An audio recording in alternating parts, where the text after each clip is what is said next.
sont de même niveau sur les matières scientifiques, et puis ensuite font un choix dès la prépa, en fait, ça arrive tout de suite, de se dire ça va être trop difficile, ça va être trop compétitif, je ne vais pas y arriver, d'avoir peur. Donc je pense que on revient encore à ce qu'on disait tout à l'heure, c'est-à-dire l'éducation, et sans doute... Je vais vous dire également... Rien à rajouter. Juste pour signaler par rapport à votre question, une initiative du ministère de l'Éducation nationale en partenariat avec un certain nombre de grands groupes qui s'appelle Déployons nos ailes, E2LES, et qui consiste à faire visiter à des classes de 3e et notamment à destination des jeunes filles, de leur faire visiter des usines et de leur montrer via des présentations métiers qu'il y a des possibilités et dont les premières conclusions seront tirées dans 2 ans et dont un certain nombre de groupes sont partenaires. Comment on avance concrètement pour faire changer les choses? À la limite, si vous aviez là encore 1, 2, 3 préconisations en matière éducative, qu'est-ce qu'on peut... Je pense qu'il ne faut pas d'ailleurs penser ça. en faisant la pédagogie, en parlant. Je pense qu'on a quand même la chance extraordinaire d'avoir des outils pour le faire et d'avoir des outils qui vont très vite. On voit bien comment l'information se diffuse. Donc je crois que c'est... En plus, on est beaucoup à être dans le monde associatif, donc misons sur les associations.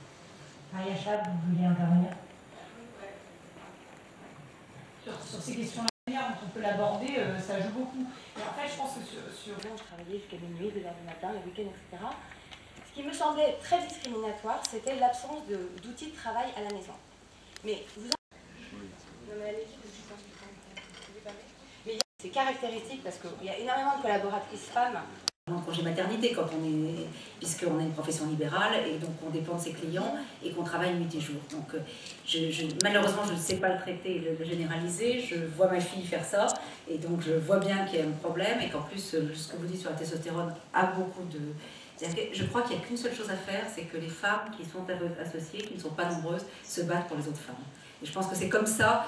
Contre le temps partiel subi, je pense à des expériences comme Auchan, Carrefour, où il y a effectivement traditionnellement beaucoup de temps partiel et qui se sont mis à développer des emplois complémentaires. Cette année, donc c'est la suppression du cumul des mandats pour 58% des femmes. en premier, tout la femme au pouvoir qui peut travailler de cette question du combat pour la femme et du féminisme, comme étant pas seulement pour chacun, pour les femmes et pour les hommes, pas seulement un combat ringard, mais une question d'ambition pour chacun et aussi pour la société. Merci à tous d'avoir accepté de venir débattre ce soir la question de la parité. Je vais passer la parole à Benoît Paru.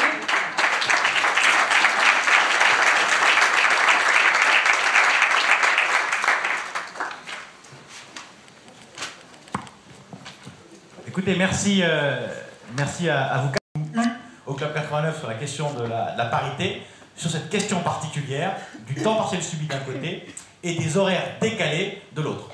Je vais prendre un exemple qu'on a peut-être tous vécu. Il m'est arrivé, lorsque je travaillais au cabinet de la ministre de la parité, qui était en général autour de 20 heures par semaine, et bien évidemment, parce que faible revenu, parce que temps de travail court, elles habitaient plutôt à 30-40 km de Paris qu'au cœur de Paris. Le résultat, c'est que ces femmes partaient. Comment je fais dès lors que ça devient obligatoire? Donc j'entends bien l'idée de l'obligation pour le congé parental, mais là encore...